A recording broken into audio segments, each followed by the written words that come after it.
Friends, welcome to Crackgate CSE.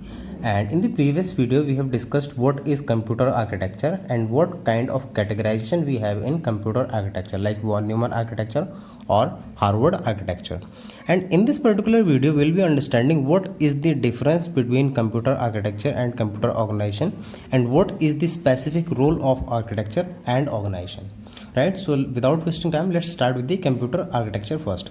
So computer architecture is a functional description of requirement. What is the meaning of functional description of requirement? If we are having a requirement to design a signal processing system, let us take an example of signal processing system. If you have to design a signal processing system, at first what you have to do, you have to select an architecture, that among these several available architecture, which architecture is good for the signal processing hardware or a signal processing system.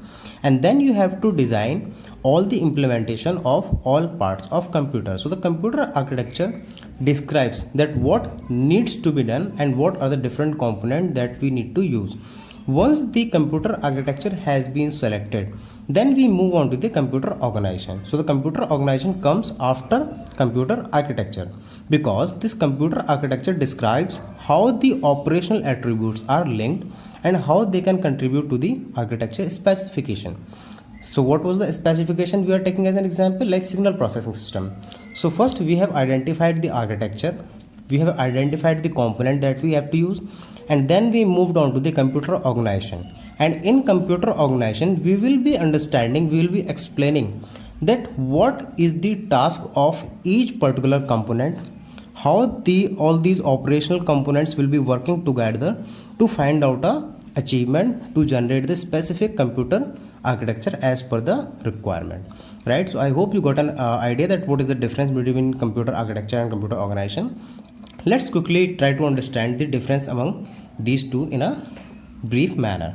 So what is computer architecture? Computer architecture describes what computer does, right? Whereas the computer organization describes how it actually does it.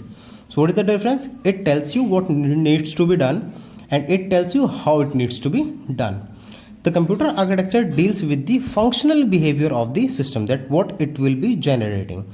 But in computer organization it deals with the structural relationship, that how all the components are related to each other to generate or design a specific hardware or a system. The computer architecture indicates the hardware, whereas the computer organization did focus on the performance. So in this particular subject, when we will be proceeding one by one, you will be noticing that always we'll talk about the performance, whether it is in terms of memory or addressing mode or CPU. Every time we'll be working with the performance, right? And this computer architecture is also called as instruction set architecture, whereas this computer organization is frequently called as macro architecture, right? So typically this computer architecture describes the implementation of von Neumann architecture, right? So because the von Neumann is the ancient computer architecture, so this computer organization typically follows the von Neumann architecture. And we know that in a computer system it consists of three fundamental components. One is CPU, second is memory, and third is IO.